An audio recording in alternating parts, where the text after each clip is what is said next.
Hi leaders, thanks for watching the Weekly Connect. This week we're going to be teaching the kids that Jesus is amazed by great faith, and we're going to be reading from Luke 7, 1 through 10, teaching about the centurion's plea. So when you go into your story, we're going to be talking about great faith, or when you go into your classroom before story, we're going to be talking about great faith. So we're going to show the kids some pictures of great things, like the Great Salt Lake, some great grandparents. There's just a stack of 9 pictures in there, and what you'll want to do is just sit in a circle and go and just show the pictures. You can even pass them around and have the kids make guesses as to what that is, and just remind them that they're all great things. They all have the name great in there.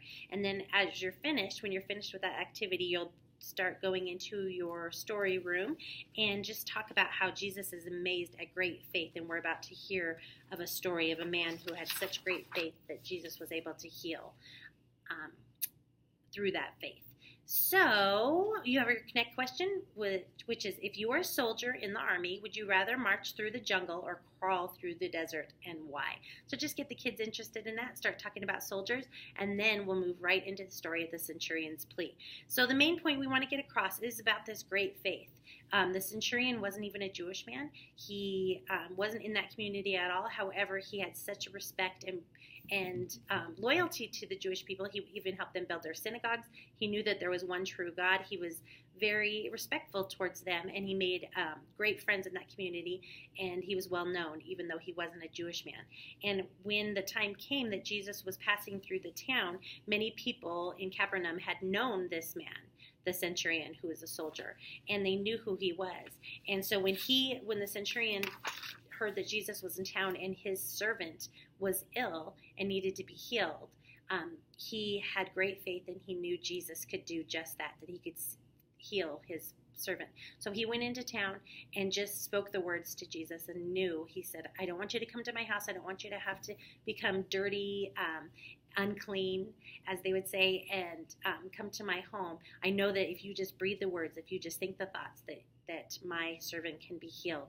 And Jesus was amazed by that faith. So we're learning here that this is what Jesus loves from us as his people, as his followers. We need to step out in faith and believe, and that's what we want to teach the kids. When we have that great faith, when we have that belief, when we obey God's words, when we have that blind faith that encompasses all, that great things can happen, and that's how Jesus can work through us. And so that's what we're going to be teaching the kids. Then you'll do your worship and offering, and your blessing is from 1 Peter 1, 3 through 8. And then, of course, you'll transition back to your classroom and do your after-story review. After you do the review questions, you can have the kids start coloring their doctor's kits. Sometimes when I'm doing the review questions, if we've run a little short of time, I ask the questions while the kids are working. So you might want to do that because there's a lot to color on this. The inside has the Psalm 147:3. He heals the brokenhearted and bandages their wounds. So we're really getting across that what we've been learning about all month, that Jesus heals. So they're going to color it all, and then all they have to do is just simply fold it like that. They have a little doctor's bag, super cute, and then inside has the little verse and a reminder and talking about that. So that's what we're doing this week. Talking to the kids about following God, having great faith, and then of course you have your prayer time, and you'll want to write down any new prayers and talk about some of the answers to the old prayers as well. Next week we're having the big year-end review party, so there's nothing for them to mark in their Bibles, but they can get ready knowing that we're going to be playing a game full hour next week. So if you have already signed up for VBS, we're transitioning now. If you've already signed up to help at VBS, I really appreciate that. Thank you so much.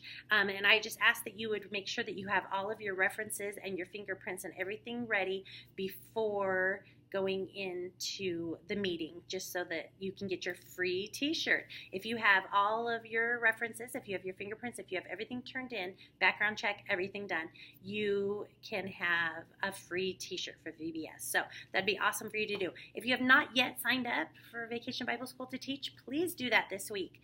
You can fill out paperwork at any of the campuses, get that filled out, and get that started. It's kind of sneaking up on us. It's coming a little bit quicker than we all anticipated. So get that paperwork filled out, get your slot picked out so that you have a classroom.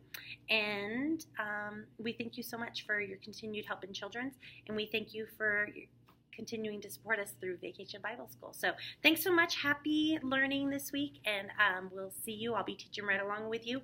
So enjoy and happy preparing. See you this weekend. Thanks.